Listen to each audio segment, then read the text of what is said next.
Hi guys, welcome to the Shawn Linton talk show. I'm your host, Dr. Linton.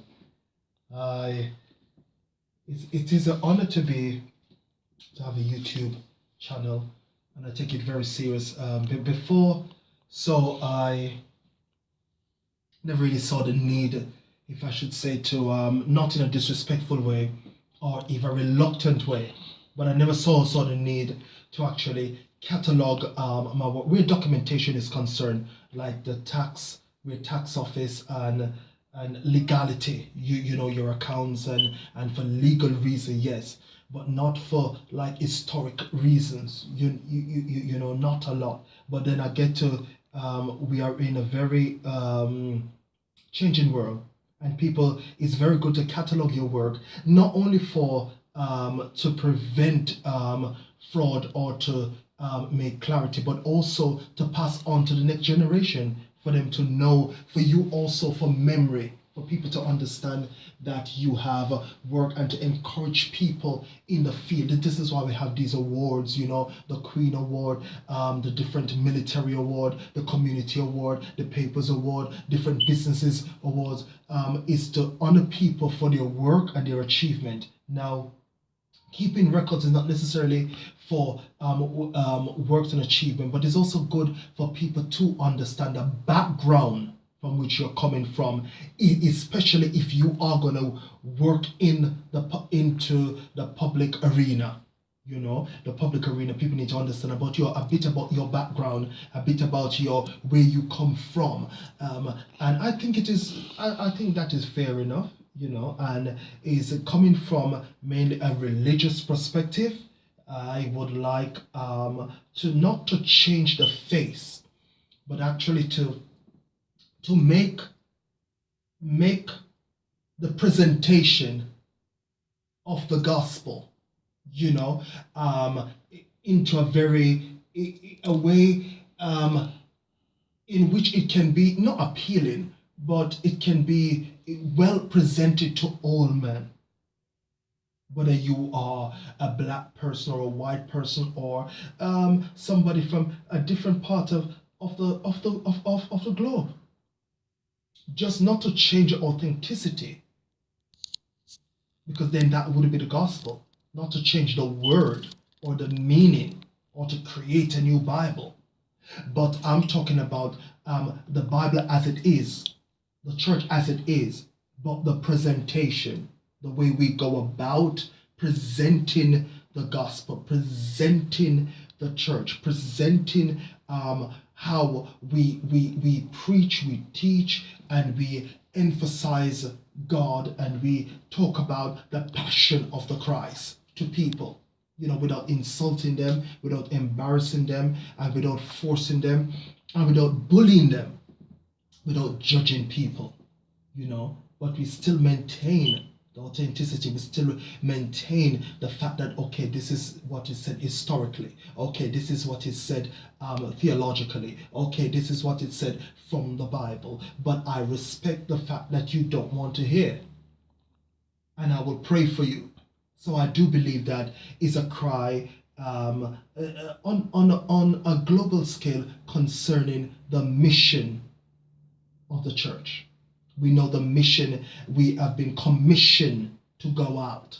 Our mission statement is the gospel. It is to present to the world the love of God, to help people, to motivate people. You know, I want to say I've never wanted to work in any office in the church. Never ever wanted to work in any office. I never wanted to become aspire to become any important figure in the church, or to be any member of status, apart from the fact that I love God and I love people, and to go and to motivate people and to present the word to people into a very diverse way. But then I happen to be, I guess, I would say, gifted in certain areas, and then I believe probably it would be a crime to let these gifts go to waste, even though I had other plans. So we do understand people who are from a dynasty or from a heritage or from anything that has to be preserved. Always know that you have to put oneself aside and pick up the mission. It's never going to be easy. And I do believe one of the major factors that we should always present and always uphold is the honesty of the heart. That is not detracting or taking away from your person. It is just saying that you had a different will and you had a different plan, but God will it that this direction you will have to go. And if He will it that you have to go to another direction, you have to. So I would like to encourage you to understand this, that it is okay from honesty to say, well, that was never my plan. That was not my interest. That was never where I wanted to go. But I am going to not die and not let the purpose be manifested for people to not see, but also to benefit from it. So then I say to you now, I myself had no desire. Oh no. I was born in the church. My families are leaders and both from the church and in the secular world. Great to when they have an opinion, they ain't coming back down.